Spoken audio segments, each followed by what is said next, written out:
आला हज़रत बरेलवी रहमतुल्लाह ताला ने लोगों की तरबियत फरमाई और आप फतावा रज़विया में इस मज़मून को बयान करते तिरमिज़ी शरीफ की वो हदीस नकल करते हैं। आप फरमाते मुसलमानों इस हदीस को याद कर लो, अगर तुम इसे याद करोगे तो मजबूत हो जाओगे। हदीस क्या है? नबी करीम सल्लल्लाहु अलैहि वसल्लम ने फरमाया, अगर सारे इंसान मिल के भी तेरा बुरा करना चाहें तो जब तक रब की मशीयत ना हो वो तेरा बुरा कर नहीं सकते। और हुजूर सल्लल्लाहु अलैहि वसल्लम ने फरमाया, अगर सारे इंसान मिल के तेरा भला करना चाहें तो जब तक रब की रज़ा ना हो तेरा भला हो नहीं सकता। तो आला हज़रत फरमाते हैं इस चीज़ को ज़हन में बिठाओ, मुसलमानों अपना रुजू अपने रब रसूल की तरफ मजबूत करो। ये क्या बात हो गई कि मैं इससे भी डर रहा हूँ, मैं उससे भी डर रहा हूँ, वो भी मेरे पीछे लग गया। फाज़िल बरेलवी रहमतुल्लाह अलैह इन चीज़ों से मना फरमाते थे।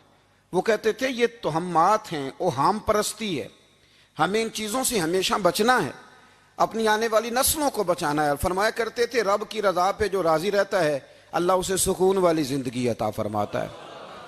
हमारे यहाँ लोग पूछते हैं तबीयत कैसी है, लेकिन यूपी में, सीपी में, लखनऊ में पूछा जाता है कि क्या शिकायत है आपको? कहते हैं ये सर दर्द की शिकायत है। ये उर्दू का एक मुहावरा है।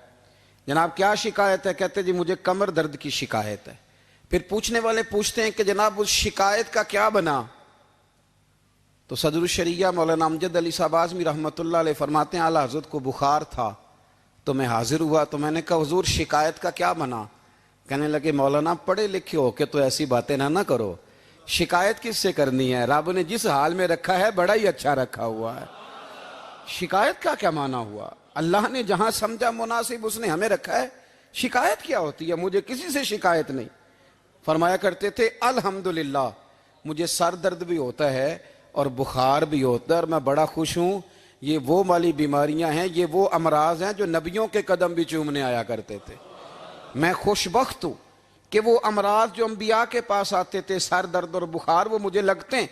अपनी ज़िंदगी को रज़ा वाली ज़िंदगी बनाया। यकीन बड़ा कामिल था मेरे आला हज़रत का। इमाम गज़ाली ने हदीस लिखी है, नबी करीम सल्लल्लाहु अलैहि वसल्लम ने फरमाया यकीन इस तरह सीखा करो जिस तरह तुम कुरान सीखते हो। आज मेरे दौर का सबसे बड़ा मसला यकीन की कमज़ोरी है। मुसलमान कच्ची पक्की सोचें सोचता है, कमज़ोर कमज़ोर जुमले बोलता है, इसको दुनियादारों के वादों पर इत्माद जल्दी होता है, लेकिन माज़अल्लाह अल्लाह रसूल के वादों के बारे में ये कई दफ़ा शकूक का शिकार होता है। इसे समझना चाहिए। फाज़िल बरेलवी एक पुख्ता यकीन वाली शख्सियत थे, पुख्ता यकीन वाली। बरेली शरीफ के दाएं बाएं ताउन का मर्ज फैल गया तो आला हज़रत फरमाते हैं मेरे मुंह में भी कुछ गिल्टियां निकल आईं। तो बाज़ लोगों ने कहा शायद आपको भी ताउन हो गया है। तो आला हज़रत रहमतुल्लाह अलैह फरमाते हैं जो सबसे बेहतरीन तबीब था वो लाया गया। उसने मेरा मुंह देख के, गिल्टियां देख के कहा खो आपको तो ताउन का मर्ज हो गया है। तो आला हज़रत फरमाने लगे मुझे सारी बीमारियां लग सकती हैं, ये नहीं लग सकती। उसने कहा हकीम मैं हूं कि आप हैं? फरमाया नहीं आप ही हैं, पर यह बीमारी मुझे नहीं लग सकती, ये मुझे हो नहीं सकती। उसने इसरार किया तो आला हज़रत रहमतुल्लाह ताला अलैह उसको कहने लगे मियाँ तू जो मर्जी कर लेकिन मुझे ताउन का मर्ज नहीं हो सकता, ये बात तय है। वो नाराज होकर चला गया। अब ताउन की जो गिल्टियां होती थी ना वो बड़े बड़े महीनों नहीं जाती थी, तकलीफ रहती थी। आला हज़रत कहते हैं मैंने उसी रात ना थोड़ी सी काली मिर्चों का सफूफ बनाया और मिसवाक में रख के जब मुंह के अंदर छिड़का तो थोड़ा सा खून निकला और मेरा मुंह बिल्कुल ठीक हो गया। सवेरे मैंने कहा बुलाओ ना अपने हकीम को जो कहता था ताउन हो गया है। तो लोग कहने लगे हुजूर आपको वैसे कैसे पता था ताउन नहीं है? फरमाने लगे पता इस तरह था कि अल्लाह के रसूल सल्लल्लाहु अलैहि वसल्लम ने एक दुआ इरशाद फरमाई है। फरमाया किसी मरीज को देख के पढ़ लो अल्हम्दुलिल्लाहिल्लज़ी मिम्मब्तलाका बिही वफद्दलनी अला कसीरिम मिम्मन खलका तफदीला। हुजूर ने फरमाया किसी बीमार को देख के, मुसीबत वाले को देख के ये दुआ पढ़ो, तुम उस मुसीबत में शिकार नहीं होंगे।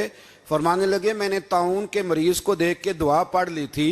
तारे टूट सकते हैं, चांद गिर सकता है, सूरज अपनी जगह छोड़ सकता है, पर मदीने वाले महबूब की बात गलत नहीं हो सकती। ये मेरा यकीन कामिल है। साढ़े नबी दी जुबान साढ़े वास्ते कुरान, ये बात गलत हो सकती? मजबूत यकीन फाज़िल बरेलवी का, मजबूत नजरियात।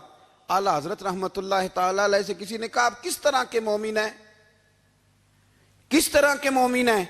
तो आला हजरत फरमाने लगे मेरा दिल चीरो, उसको खोलो, एक तरफ ला इलाहा इल्लल्लाह लिखा होगा, दूसरी जानब मुहम्मदुर रसूलुल्लाह लिखा होगा। खोल के देख लो। एक तो यकीन की, फिर दूसरी बात, खुश्क लोगों को जिंदगी गुजारने का मजा कोई नहीं आता। जिंदगी गुजारने का मजा उसे ही आता है जिसे किसी से प्यार हो जाता है। बाकी ना देखे ना, एक बंदा जबरन एक शख्स बच्चे पालता है, वो कहता है ये मेरे लिए क्या मुसीबत है 5 बच्चे, और एक शख्स को बच्चों से प्यार हो जाता है।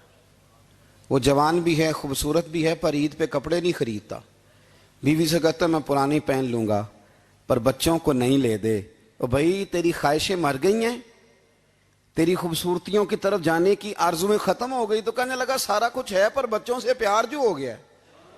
आला हजरत रहमतुल्लाह अलैह बहुत बड़े फलसफी थे, मंतकी थे, बहुत बड़े साइंसदान थे। यहां बड़ा संजीदा इज्तिमा है, मैं बड़ी खास बात करने लगा हूं। सारे साइंसदान कहते हैं जमीन घूमती है। आला हजरत ने इतनी मोटी किताब लिखी है, जमीन साकन है। फरमाते थे हम जैसे मर्जी साइंसदान कहेंगे, आपने दलाइल दिए हैं। आप फरमाते हैं जब नबी करीम अलैहिस्सलाम की हदीस मुस्लिम शरीफ में मौजूद है कि जब अल्लाह ने जमीन को पैदा किया, जमीन कांपने लगी, तो अल्लाह ने पहाड़ों को मीखें बना के, किले बना के अंदर लगा दिया, तो जमीन ठहर गई। फरमाने लगे जब मुस्तफ़ा करीम ने कह दिया ठहर गई है, तो सारे साइंसदान भी कहें तो हम मानने को तैयार नहीं कि घूमती है। उन्होंने दलाइल दिए। वो हमें ना रोज कह देता है डॉक्टर आपकी तबीयत खराब है, खांसी है, घर में किसी और को तो नहीं? हाँ जी है जी। वो कहते उसी की वजह से हो गई है। ओ खुदा के बंदे, नबी करीम अलैहिस्सलाम ने फरमाया बीमारी मुताद्दी नहीं होती, एक से दूसरे को नहीं लगती। और बड़े सादे अंदाज में मुस्लिम की हदीस है, एक सहाबी ने कहा या रसूलल्लाह मेरे ऊँट को उस ऊँट से खारिश पड़ गई है। तो अल्लाह के रसूल फरमाने लगे तेरे ऊँट को तो उससे पड़ी है, तो उसको कहाँ से पड़ी थी? कहने लगा जी वो तो कुदरती मामला है। तो हुजूर फरमाने लगे ये भी कुदरती मामला है। अब हमें जो मर्जी, आला हजरत के जमाने में लोगों ने कहा कशिश सकल है, जमीन अपनी तरफ चीजों को खींचती है। दलील क्या है? वो कहने लगे जी सेब गिरता है तो जमीन पे, आम गिरता है दरख्त से तो जमीन पे, अमरूद गिरता है तो, अनार गिरता है तो जमीन में कशिश है, खींच लेती है। आला हजरत फरमाने लगे शाबाश, साइंसदान जो कहेंगे हम मानेंगे। फरमाने लगे जमीन ने आधा किलो का सेब खींच लिया है, 1.5 पाव का अनार खींच लिया है, पर हमने गुब्बारे में 1.5 छिटांग हवा भर दिया, वो तो जमीन से खींचा नहीं गया। ये किस किस्म की कश से शकल है? ये अभी 2 साल पहले डॉक्टर अब्दुल कदीर खां का मजमून छपा था रोजनामा जंग में। वो कहता है मुझे वो मौलवी चाहिए था जिसके पास कुरान हदीस भी हो और साइंस के उलूम भी हों।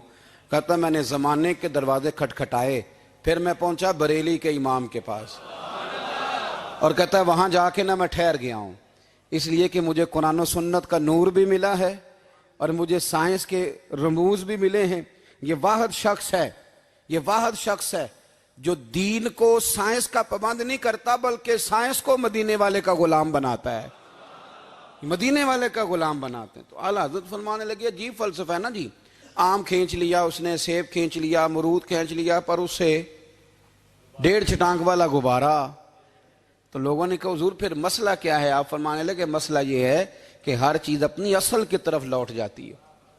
हर चीज अपनी, सेब अमरूद अनार जमीन से पैदा होते हैं तो जमीन पे गिरते हैं। हवा की असल ऊपर है, इसलिए जब गुब्बारे में हवा भरेंगे तो हवा उसको ऊपर ले जाएगी। हाँ जब उससे हवा निकल जाएगी तो फिर गुब्बारा जिसकी असल होती है उधर लौट जाता है। इंसान मिट्टी से बना है तो जाता कहाँ है? मिट्टी देते मिट्टी रहना ही एवं कादी बल्ले बल्ले, अज मिट्टी दे उत्ते बंदिया ते कल मिट्टी दे थल्ले।